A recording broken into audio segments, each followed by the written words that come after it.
आयुक्तालय कॉलेज शिक्षा राजस्थान के प्लेटफॉर्म ज्ञान सुधा सक्सेस साथी में आपका एक बार फिर से स्वागत है। आइए आज हम करते हैं RPSC assistant professor chemistry paper 2 के कुछ इजी से एमसीक्यूज। इससे पहले कि हम पहला एमसीक्यू आज का करें, याद कर लेते हैं कि एनोमर्स किसे कहते हैं। एनोमर्स साइक्लिक मोनोसैकेराइड्स होते हैं या ग्लाइकोसाइड्स होते हैं और वो एपीमर्स होते हैं, लेकिन अगर वो एल्डोज हैं तो उनके C1 का कॉन्फ़िगरेशन या अभिविन्यास एक दूसरे से भिन्न होता है, और अगर वो कीटोज हैं तो C2 का कॉन्फ़िगरेशन एक दूसरे से भिन्न होता है। जो ग्लूकोज है, ग्लूकोज एल्डोज है और उसका C1 जो कॉन्फ़िगरेशन होता है C1 कार्बन का, उसका एक दूसरे के एपीमर्स, एक एपीमर का दूसरे एपीमर्स में से C1 का अभिविन्यास एक दूसरे से भिन्न होता है। इस तरह से उसकी पहचान की जा सकती है। जो ग्लूकोज प्राकृतिक रूप से होता है, वो उपस्थित होता है, वो डी आइसोमर होता है। डी आइसोमर का मतलब है जो पांचवा फिशर प्रोजेक्शन फॉर्मूला अगर हम उसका लिखते हैं तो उसके जो पांचवा कार्बन है, 1 2 3 4 5, पांचवा जो कार्बन है, इसका इस पर अगर फिशर प्रोजेक्शन फार्मूले में OH राइट हैंड साइड पे है तो उसको हम कहते हैं डी आइसोमर। तो एक और चीज़ याद कर लेते हैं, the alpha form in the alpha form, the hydroxyl group attached to C1 and CH2OH attached to C5 are located on the opposite sides of the ring. आपको ध्यान है कि जो ग्लूकोज का 6 मेंबर रिंग होता है, C1 पे जो OH है और C5 पे जो CH2OH है, वो एक दूसरे के अगर ऑपोजिट हैं तो उसे अल्फा फॉर्म कहा जाता है। और अगर ये OH और CH2OH एक ही साइड में है तो ऐसे में उसको बीटा ग्लूकोज फॉर्म कहा जाता है। तो ये जो दोनों एनोमर्स हैं ग्लूकोज के, ये हैं अल्फा डी ग्लूकोपाइरानोज और बीटा डी ग्लूकोपाइरानोज।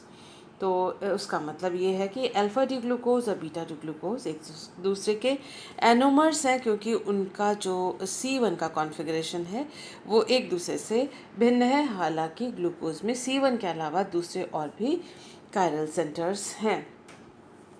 याद कर लेते हैं। देखिए, ये है डी ग्लूकोज का स्ट्रक्चर। डी, क्योंकि ये फिशर प्रोजेक्शन फार्मूले में जो पांचवा कार्बन है उसमें OH राइट हैंड साइड में है, और L तब कहा जाएगा जो OH अगर लेफ्ट हैंड साइड में बाईं ओर अगर हो तो उसको L ग्लूकोज कहा जाएगा। और जब साइक्लिक स्ट्रक्चर होता है, ग्लाइकोसाइडिक बॉन्ड बनता है, इस तरह से ग्लाइकोसाइडिक ऑक्सीजन है ये। आप देख सकते हैं कि अल्फा डी ग्लूकोज में OH और CH2OH एक दूसरे के ऑपोजिट साइड में है, और बीटा डी ग्लूकोज ये है, और बीटा डी ग्लूकोज में C1 और C5, ये रहा C5, इन दोनों में जो CH2OH है और C1 में जो OH है वो एक ही साइड में है। That is called as beta D glucopyranose. तो इन सब बातों को ध्यान में रखते हुए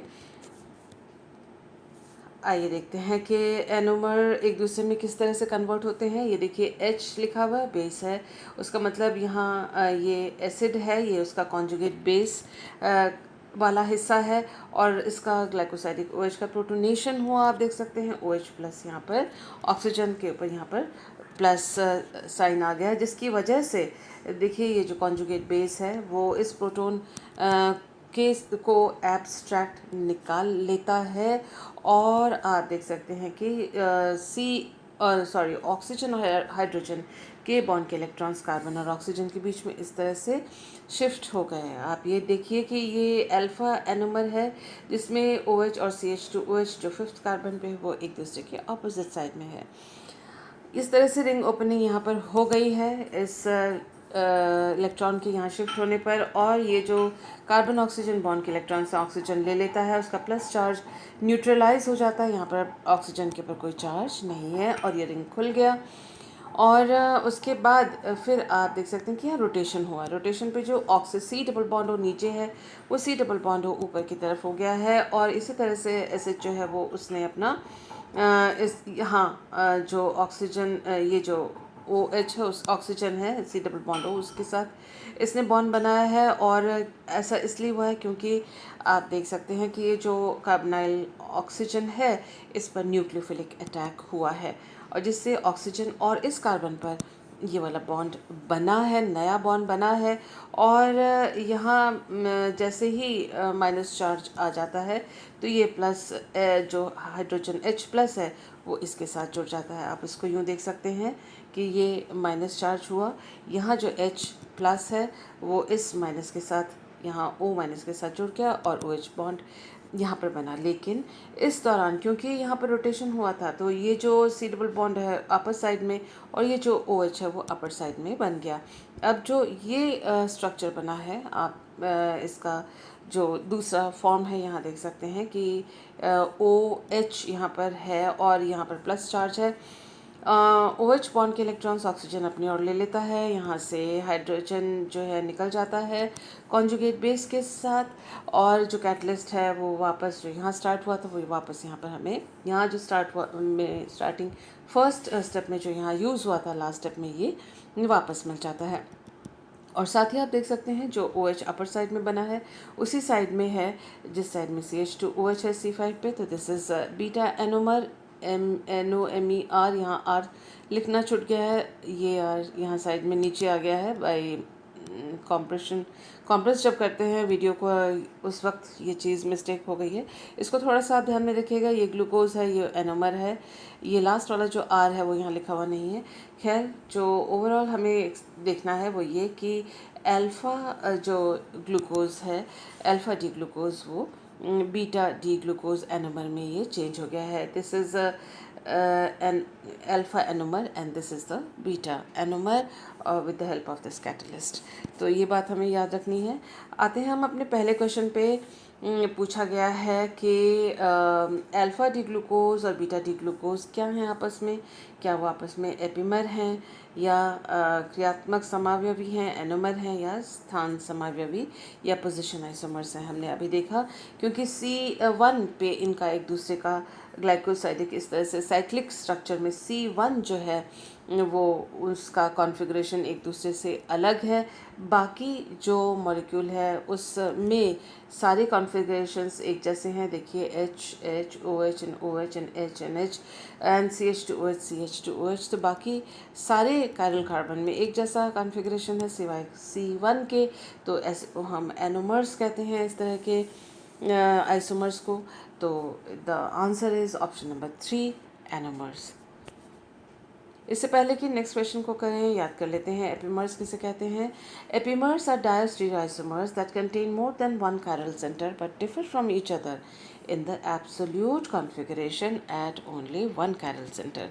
क्या मतलब है इसका कि जो देखिए एपिमर्स दिए हुए हैं, यहाँ पर C2 एपिमर कहा गया है, यहाँ C4 एपिमर कहा गया है। ये डी मैनोज, डी ग्लूकोज और डी गैलेक्टोज हैं। ध्यान से देखिए कि जो C2 एपिमर जहाँ कहा गया है डी मैनोज और डी ग्लूकोज में C2 जो है फिशर प्रोजेक्शन फार्मूले में आप देखिए कार्बन नंबर 2 का कॉन्फ़िगरेशन एक दूसरे का उल्टा है, ऑपोजिट है। ये H यहाँ है राइट हैंड साइड में, तो यहाँ पर डी ग्लूकोज के OH जो है राइट हैंड साइड में है और H लेफ़्ट हैंड साइड में है। इसी तरह से डी मैनोज में जो H है वो राइट में है और OH लेफ़्ट में है। बाकी ये जो कॉन्फ़िगरेशंस हैं इन तीनों कार्बन आइटम के आप देखिए as such OH OH OH OH और ये H और H राइट हैंड साइड में एक जैसा है।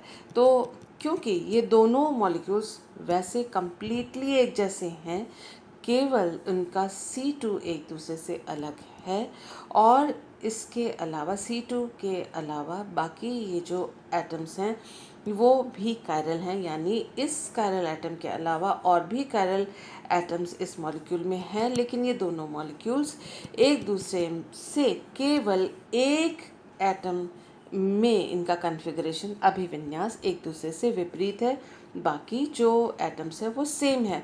तो इसीलिए इनको एपिमर्स कहा जाएगा क्योंकि एक का कॉन्फ़िगरेशन, एक कायरल कार्बन का कॉन्फ़िगरेशन अभिविन्यास एक दूसरे से अलग है। इनको C2 इसलिए कहा जाएगा क्योंकि C2 में एक दूसरे से ये भिन्न है कॉन्फ़िगरेशन में।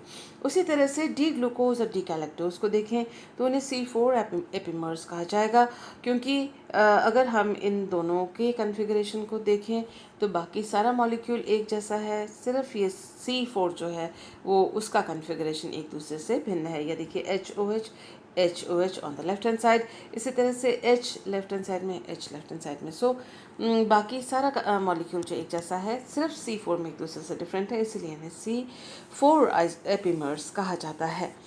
इसके अलावा जैसे ये दो एग्जांपल्स हैं, ये दोनों एक दूसरे के एपिमर्स हैं, लेकिन इसमें जो हमें ये जो दिखाया गया है वो इसमें देखना है हमें कि एपिमेरिक कार्बन उस कार्बन को कहते हैं जिसका कॉन्फ़िगरेशन एक दूसरे से डिफरेंट है। तो यहाँ पर हमने एपिमेरिक कार्बन कौन सा है उसको हमने देखा, और यहाँ हमने देखा कि उन्हें एपिमर्स क्यों कहा जाता है। तो इन बातों को ध्यान में रखते हैं, देखते हैं कि एपिमेराइजेशन किस तरह से होता है। एपिमेराइजेशन जो है वो एक बेस के प्रेजेंस में हो सकता है।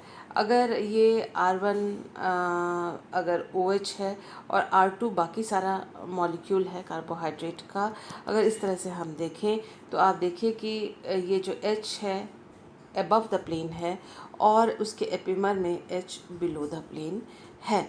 तो आप देख सकते हैं कि ये जो रेड कलर से कार्बन है इसका जो कॉन्फ़िगरेशन है वो चेंज हो गया है, एपिमर बन गया है। ये एपिमर एक एपिमर है, ये दूसरा एपिमर है, और इसको इस एपिमराइजेशन को बेस के द्वारा इनोलेट आयन के मध्यवर्ती बनने से ये एपिमराइजेशन इस प्रकार से हुआ है। आप यहाँ पर देखें कि ये जो बेस है इसने प्रोटॉन को एब्स्ट्रैक्ट किया और इस तरह से इनोलेट आयन बना, और जब ये यहाँ से फ्रंट वाला अपर अबव द प्लेन जो हाइड्रोजन है वो निकल कर गया है और इनोल बना है, इनोलेट आयन बना है। लेकिन जब हाइड्रोजन इसमें ऐड हुआ है देखिए तो वो दूसरी दिशा से नीचे की तरफ से ऐड हुआ है, और नीचे की तरफ से ये हाइड्रोजन यहाँ देख सकते हैं, जिसकी वजह से इसका जो कॉन्फ़िगरेशन है और इसका कॉन्फ़िगरेशन एक दूसरे के मिरर इमेज है, या कॉन्फ़िगरेशन इसका इन्वर्शन हो गया है, उल्टा हो गया है।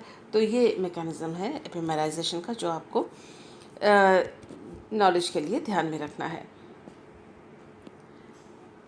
इसी तरह से आप देख सकते हैं कि एपिमेराइजेशन जो है ब्रोमीन वाटर के द्वारा भी हो सकता है, जहाँ एल्डिहाइडिक ग्रुप जो है COOH में एल्डोनिक एसिड में कन्वर्ट ये हो गया है pyridine की सहायता से।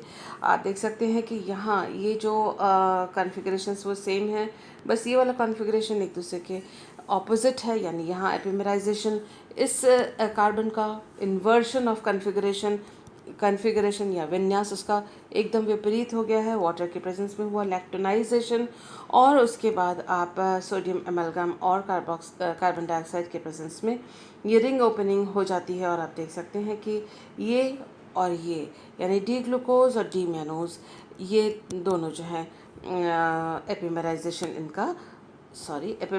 इनका हुआ है, और इनका जो कॉन्फ़िगरेशन है वो सिर्फ एक कायरल कार्बन के कॉन्फ़िगरेशन में ये एक दूसरे से भिन्न है, डिफरेंट है, और बाकी रेस्ट ऑफ द मॉलिक्यूल का कॉन्फ़िगरेशन सेम है। अब इन सब बातों को ध्यान में रखते हुए करते हैं हम ये question, the reaction D glucose to D mannose, इस कन्वर्शन को क्या कहा जाता है? इसको कन्वर्शन कहा जाता है, रिटेंशन कहा जाता है? रिटेंशन तो बिल्कुल नहीं, कन्वर्शन तो है, लेकिन उससे भी बढ़िया जो आंसर है वो है epimerization. So answer number 4, that is option number 4 is the correct answer for this particular question. याद कर लेते हैं कि बार्टन रिएक्शन किसे कहते हैं। बार्टन रिएक्शन को बार्टन नाइट्राइट एस्टर रिएक्शन के नाम से भी जाना जाता है। एल्काइल नाइट्राइट, जिसमें कि डेल्टा हाइड्रोजन हो, लाइट के प्रेजेंस में इस तरह से रेडिकल होमोलाइटिक फिशन से बनते हैं, और आप देख सकते हैं कि इस तरह के जो इलेक्ट्रॉन्स के मूवमेंट और बॉन्ड के मूवमेंट के बाद बनता है delta nitroso alcohol. So this is delta पे नाइट्रोसो अल्कोहल डेल्टा पोजीशन पे है, तो ये प्रोडक्ट हमें बार्टन रिएक्शन के द्वारा प्राप्त होता है। So the next question is Barton reaction involves photolysis of। Barton reaction में किसका फोटोलाइसिस होता है, यानी लाइट के प्रेजेंस में किसके बॉन्ड्स टूटते हैं? अल्फा बीटा अनसैचुरेटेड कीटोन्स के नहीं, डायज़ोमीथेन के नहीं साइक्लिक कीटोन के, नहीं long chain alkyl nitrides having delta hydrogen. तो इस जो मॉलिक्यूल है उसके जो बॉन्ड्स हैं वो उसका फोटोलाइसिस होता है, यानी बॉन्ड ब्रेक होता है। आपने देखा था कि रेडिकल्स बने थे इस रिएक्शन के दौरान, बार्टन रिएक्शन के दौरान। So the correct answer is option number 4। याद कर लेते हैं कि NBS के द्वारा एल्कीन्स के साथ किस तरह से रिएक्शन होता है। आप देख सकते हैं कि ये एन ब्रोमोसक्सिनामाइड है और इससे ये रेडिकल्स बने हैं, फ्री रेडिकल्स बने हैं। फ्री रेडिकल का एल्कीन के ऊपर आक्रमण होता है, यहाँ से हाइड्रोजन एब्स्ट्रैक्ट होता है, HBr बनता है ब्रोमो रेडिकल के साथ और ये इस तरह से एक फ्री रेडिकल जनरेट होता है। और आप देख सकते हैं कि NBS के साथ HBr का रिएक्शन होता है, Br2 निकलता है और Br2 इस जो रेडिकल है उसके साथ रिएक्ट करके इस तरह से हैलोजन प्रोडक्ट देता है। हैलाइड प्रोडक्ट या एलाइल ब्रोमाइड प्रोडक्ट इस रिएक्शन में, इस एग्जाम्पल में दे रहा है। तो इस बात को हमें ध्यान में रखना है। हमसे पूछा गया है कि ये एल्कीन है और ये NBS है और ये देखिए आप इसमें ब्रोमो ग्रुप जुड़ गया है। तो पूछा है कि above reaction proceeds through intermediate या मैकेनिज्म। तो जो ये रिएक्शन है, ये रिएक्शन किसके द्वारा, किस मध्यवर्ती के द्वारा या किस क्रियाविधि के द्वारा संपन्न हुई है। एनायन बने हैं क्या? नहीं। फ्री रेडिकल बने हैं? हाँ जी। केटायंस बने हैं? नो। एंड कंसर्टेड मैकेनिज्म यानी पेरिसाइक्लिक रिएक्शन है? नहीं, क्योंकि मध्यवर्ती बना है वो भी free radical. So the option is answer number 2। Option number 2 is the correct answer. So with this we come to an end of this video. Thank you for being with me.